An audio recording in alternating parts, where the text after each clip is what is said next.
سورہ بروج مکی صورت ہے۔ قرآن پاک کی ترتیب کے اعتبار سے اس کا نمبر 85 ہے۔ قرآن پاک کے نزول کے اعتبار سے اس کا نمبر 27 ہے۔ اس میں 22 آیات اور 1 رکوع ہے۔ 109 کلمات ہیں اور 465 حروف ہیں۔ بسم اللہ الرحمن الرحیم، اللہ کے نام سے شروع جو نہایت مہربان رحم والا۔ والسماء ذات البروج، قسم آسمان کی جس میں برج ہیں جن کی تعداد 12 ہے، اور ان میں حکمت الہی کے عجائب نمودار ہیں۔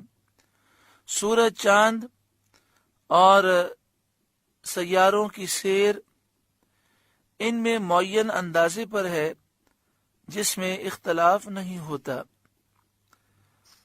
والیوم الموعود، اور اس دن کی قسم جس کا وعدہ ہے اور وہ قیامت کا دن ہے۔ والشاہد، اور اس دن کی قسم جو گواہ ہے، مراد اس سے جمعے کا دن ہے جیسا کہ حدیث شریف میں ہے۔ ومشہود، اور اس دن کی قسم جس میں حاضر ہوتے ہیں، یعنی لوگ حاضر ہوتے ہیں اور فرشتے حاضر ہوتے ہیں۔ اس سے مراد روز عرفہ ہے کہ میدان عرفات میں 9 ذی الحجہ کو پوری دنیا سے حجاج جمع ہوتے ہیں، فرشتے وہاں حاضر ہوتے ہیں اور صالحین کی ارواح حاضر ہوتی ہیں۔ حضرت الیاس، حضرت خضر وہاں پر تشریف لاتے ہیں۔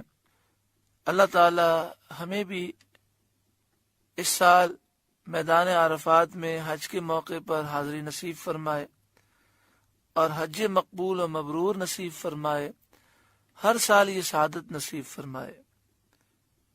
قتل اصحاب الاخدود، کھائی والوں پر لعنت ہو۔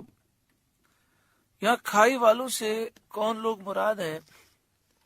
اس کے بارے میں مروی ہے کہ پہلے زمانے میں ایک بادشاہ تھا۔ جب اس کا جادوگر بوڑھا ہوا تو اس نے بادشاہ سے کہا کہ میرے پاس ایک لڑکا بھیج جسے میں جادو سکھا دوں۔ بادشاہ نے ایک لڑکا مقرر کر دیا۔ وہ جادو سیکھنے لگا۔ راستے میں ایک راہب رہتا تھا جو آسمانی دین کو ماننے والا اور شریعت کے مطابق زندگی بسر کرنے والا تھا۔ تو وہ لڑکا اس کے پاس بیٹھنے لگا اور اس کا کلام اس کے دل نشیں ہوتا گیا۔ اب آتے جاتے اس نے راہب کی صحبت میں بیٹھنا مقرر کر لیا۔ ایک دن راستے میں ایک مہیب جانور ملا، خوفناک جانور۔ لڑکے نے ایک پتھر ہاتھ میں لے کر یہ دعا کی کہ یا رب، اگر راہب تجھے پیارا ہو تو میرے پتھر سے اس جانور کو ہلاک کر دے۔ وہ جانور اس کے پتھر سے مر گیا۔ آپ اس جملے پر غور کریں، یا رب اگر راہب تجھے پیارا ہو، تو اس نے اللہ کی بارگاہ میں راہب کا واسطہ پیش کیا۔ اس سے وسیلے اور واسطے کا ثبوت ہوتا ہے۔ اس کے بعد لڑکا مستجاب الدعوات ہوا اور اس کی دعا سے کوڑ، جو زام کے مریض اور اندھے اچھے ہونے لگے۔ بادشاہ کا ایک مصاحب نابینا ہو گیا تھا، وہ آیا، لڑکے نے دعا کی، وہ اچھا ہو گیا، اللہ تعالیٰ پر ایمان لے آیا اور بادشاہ کے دربار میں پہنچا۔ بادشاہ نے کہا تجھے کس نے اچھا کیا؟ کہا میرے رب نے۔ بادشاہ نے کہا میرے سوا اور بھی کوئی رب ہے؟ یہ کہہ کر اس نے اس پر سختیاں شروع کی، یہاں تک کہ مصاحب نے لڑکے کا پتہ بتایا۔ بادشاہ نے لڑکے پر سختیاں کی تو اس نے راہب کا پتہ بتایا۔ راہب پر سختیاں کی اور اس سے کہا اپنا دین ترک کر۔ اس نے انکار کیا تو اس کے سر پر آلہ رکھ کر جسم کے 2 ٹکڑے کر دیے گئے۔ پھر مصاحب کے سر پر بھی آرا رکھ کر اس نے چلوا دیا، مصاحب بھی شہید ہو گیا۔ پھر لڑکے کو حکم دیا کہ پہاڑ کی چوٹی سے گرا دیا جائے۔ سپاہی اس کو پہاڑ کی چوٹی پہ لے گئے۔ لڑکے نے دعا کی، پہاڑ میں زلزلہ آیا، سب گر کر ہلاک ہو گئے۔ لڑکا صحیح و سلامت چلا آیا۔ بادشاہ نے کہا سپاہی کیا ہوئے، میرے سپاہی کہاں گئے؟ کہا سب کو اللہ نے ہلاک کر دیا۔ بادشاہ نے لڑکے کو سمندر میں غرق کرنے کے لیے بھیجا۔ لڑکے نے دعا کی، کشتی ڈوب گئی، تمام شاہی آدمی فوجی ڈوب گئے۔ لڑکا صحیح و سلامت بادشاہ کے پاس آ گیا۔ بادشاہ نے کہا وہ آدمی کیا ہوئے، ان کا کیا ہوا؟ کہا سب کو اللہ تعالیٰ نے ہلاک کر دیا، اور تو مجھے قتل کر ہی نہیں سکتا جب تک وہ کام نہ کرے جو میں تجھے بتاؤں۔ بادشاہ نے کہا وہ کیا؟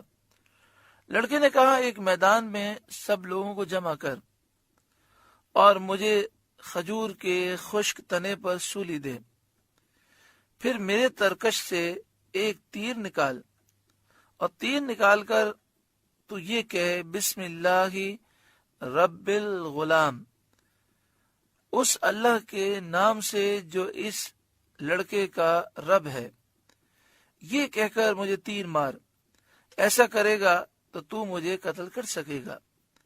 بادشاہ نے ایسا ہی کیا۔ تیر لڑکے کی کن پٹی پر لگا، اس نے اپنا ہاتھ اس پر رکھا اور واصل بحق ہو گیا، شہید ہو گیا۔ یہ دیکھ کر تمام لوگ ایمان لے آئے۔ اس سے بادشاہ کو اور زیادہ صدمہ ہوا، اور اس نے خندق کھدوائی، ایک بہت بڑا گڑھا کھدوایا اور اس میں آگ جلوائی، اور حکم دیا جو دین سے نہ پھرے اسے آگ میں ڈال دو۔ لوگ آگ میں ڈالے گئے، یہاں تک کہ ایک عورت آئی، اس کی گود میں بچہ تھا، وہ ذرا رکی، اسے جھجک محسوس ہوئی۔ بچے نے کہا اے ماں صبر کر، نہ جھجک، تو سچے دین پر ہے۔ وہ بچہ اور ماں بھی آگ میں ڈال دیے گئے۔ یہ حدیث صحیح ہے، امام مسلم نے اس کی تخریج کی۔ اس سے اولیاء کی کرامتیں ثابت ہوتی ہیں۔ آیت میں اس واقعے کا ذکر ہے۔